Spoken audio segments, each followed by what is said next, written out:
Bonjour à tout le monde. Mon nom est Pamela Moueza. Je suis originaire du Burundi. Euh, je suis féministe, afro-féministe. Je suis activiste. Et puis, je suis aussi, du point de vue professionnel, je suis intervenante. Je me spécialise dans la résolution des conflits. Et le gros de mon travail, c'est de permettre une bonne intégration à la communauté. L'objectif étant de contribuer pour que euh, nos communautés soient sûres.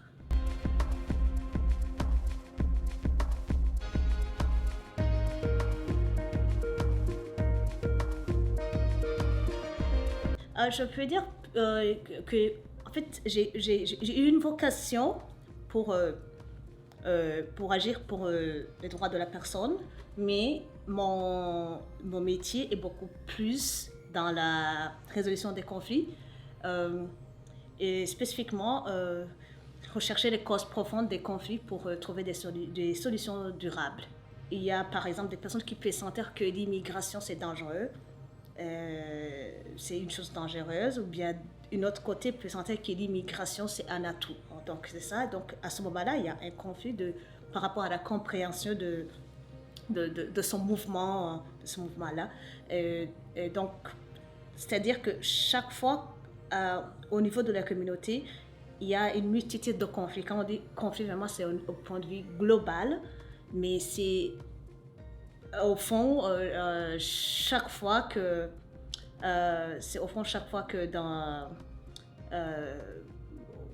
dans la communauté, il y a une mauvaise perception d'une situation. Donc à ce moment-là, ça s'appelle conflit et chaque résolution correspond à la spécificité d'un conflit. Donc c'est pas que c'est au point de vue familial ou social, mais c'est vraiment au point de vue global.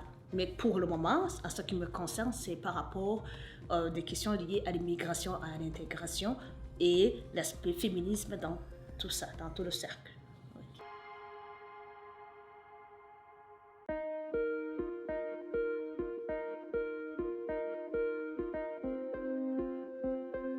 Oui, je peux parler de la situation au moment de la crise liée au Covid, par exemple.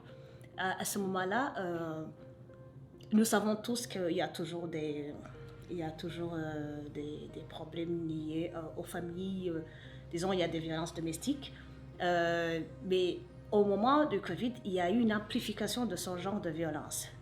Donc, à ce moment-là, c'est vrai que le pays ou le monde entier faisait face à une épidémie, mais du point de vue féministe, on a aussi constaté cet aspect de violence qui s'est aggravé. Donc il y a eu beaucoup plus de violences qui ont été faites aux femmes dans les ménages suite à cette situation, suite à cette comment dire, le fait que les femmes sont isolées, ne peuvent pas sortir, ou elles sont tout le temps, elles restent avec leur bourreau dans la même maison durant plusieurs heures, alors que dans le passé, peut-être, les femmes pouvaient aller travailler, les hommes aussi pouvaient aller travailler. Donc, il n'y avait pas vraiment beaucoup de proximité ou beaucoup d'autant passé ensemble avec la personne susceptible d'être auteur de violence. Mais au moment de la crise, avec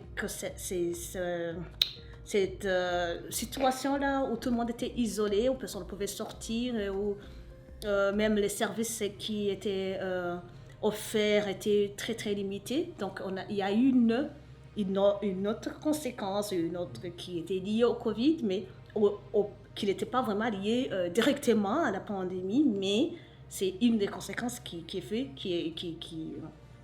était là. Donc c'est ça, donc c'est une situation dont je vous parle, et là c'est quelque chose de spécifique qui fait relier par exemple mon activisme en tant que féministe, en tant que leader communautaire, en tant qu'intervenante aussi.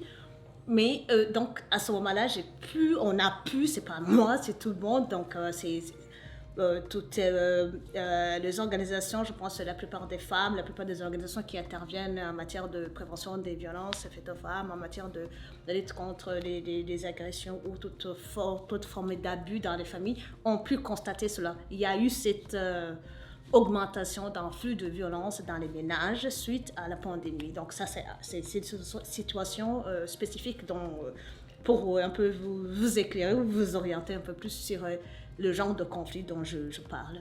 Oui. Voilà.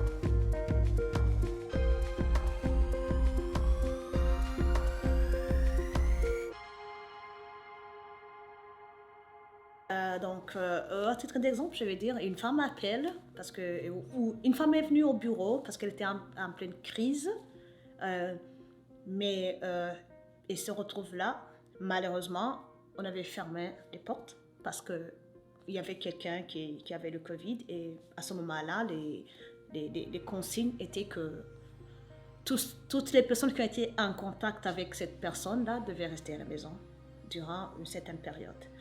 Donc, la personne arrive là, mais personne ne pouvait la recevoir. La personne était en crise et on ne savait pas quoi faire. On avait proposé qu'elle pouvait appeler la police, mais la police n'était pas outillée pour ce genre de situation.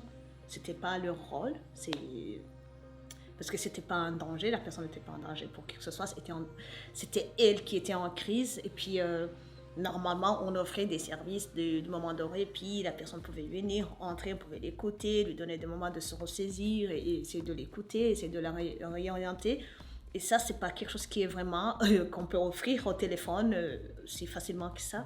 Et puis surtout qu'il aurait fallu qu'il y ait quelqu'un au moins pour qu'elle puisse entrer à l'intérieur. Mais malheureusement, ça n'a pas été fait.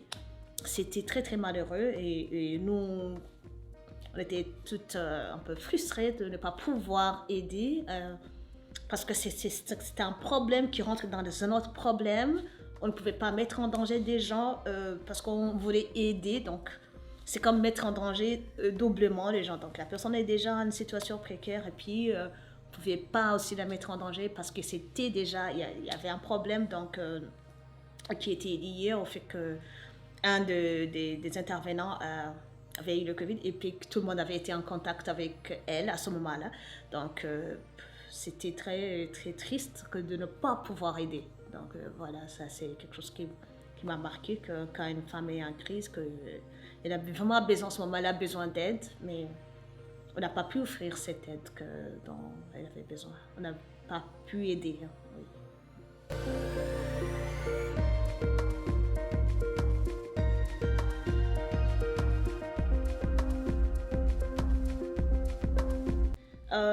Dans Résilience, moi, je comprends, il y a une certaine force, il y a une force de s'en sortir, il y a une motivation profonde de pouvoir dépasser les limites, dépasser les frontières, et essayer de s'en sortir, de s'en sortir tête haute, de gagner.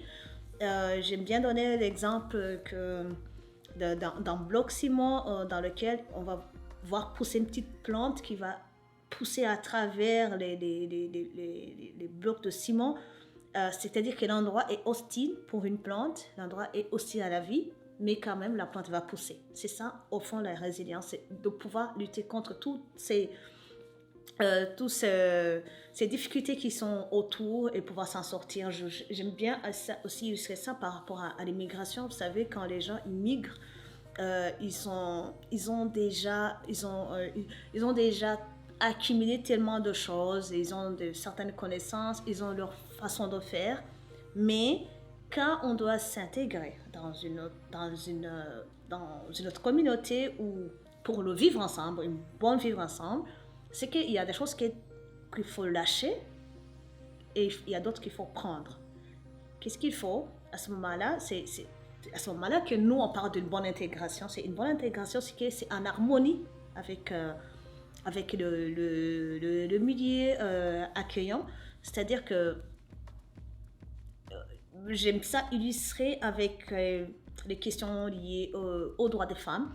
Parce que les femmes, par exemple, peuvent immigrer en sachant que se faire taper dessus, c'est tout à fait normal. Ou ou dépendre financièrement d'une autre personne, que c'est tout à fait normal. Alors qu'ici, ce n'est pas le cas. Ici, les femmes sont des personnes. Ici, les femmes ont des droits. Ici, les femmes sont traitées d'une façon équitable. Oui, bien sûr, il y a encore des petits soucis ici et là, l'équité salariale et ainsi de suite. C'est pour ça que je vous ai dit dans ma présentation que je suis afro-féministe, parce que nous ne rencontrons pas les mêmes problèmes. Nous, les femmes de couleur, ou les femmes noires, ou les femmes racisées, il rencontre non seulement les problèmes liés à l'intégration, à l'immigration, du point de vue global, mais il y a aussi cet aspect d'être une femme, parce que n'importe quelle communauté a mis des barrières aux femmes. Donc, même arrivé ici, des fois, on a intégré ça, on pense que c'est normal. Et puis, c'est un autre processus de pouvoir s'en sortir, de pouvoir accéder à la liberté, à la légalité qui est offerte ici par la... Donc, tout ce processus-là qui est là pour aider les personnes à se sentir vraiment des personnes. Et puis, quand on parle vraiment de la résilience, je vois tous ces gens, tous ces peuples qui ont fui les guerres, tous ces gens qui ont fui des problèmes liés à l'économie, ou des gens qui cherchent une nouvelle vie, ou des gens qui veulent juste immigrer pour changer de continent, parce que normalement, il ne devait pas y avoir de frontières, parce que tout le monde devait aller où la personne veut, mais le capitalisme nous bloque des gens, ou met des frontières, des barrières, empêche les gens de s'épanouir. Donc, beaucoup de gens qui se retrouvent ici, au Canada, c'est pour des raisons vraiment très, très variées. Hein.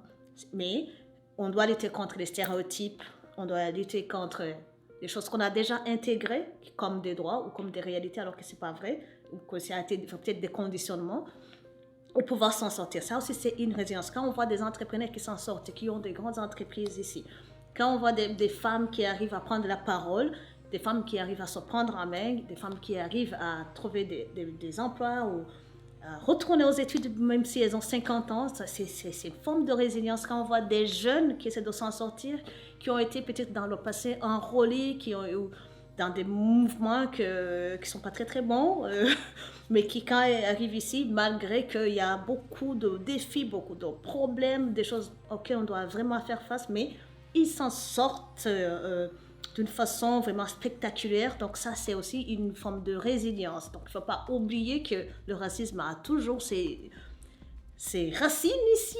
Et puis, on voit des gens, des jeunes qui dépassent tout ça et qui s'en sortent d'une façon digne et d'une façon glorieuse, je vais dire. Donc tout ça, pour moi, c'est une forme de résilience de s'en sortir, sans oublier ce que la pandémie a fait. Donc, nous, on avait fait 3 pas en avant, mais la pandémie a fait que certains droits ou certaines possibilités, les gens ont perdu certaines possibilités ou certains avantages qu'ils avaient déjà ou certaines avancées. Mais on voit que les gens reprennent vie, reprennent des forces, s'en sortent dignement, s'en sortent avec... ils ont la motivation, la conviction de pouvoir s'en sortir. Donc c'est pour ça, c'est ça que moi j'appelle la résilience. C'est le fait de se battre, essayer de s'en sortir, ne pas accepter que ces limites puissent nous empêcher d'avancer. Voilà.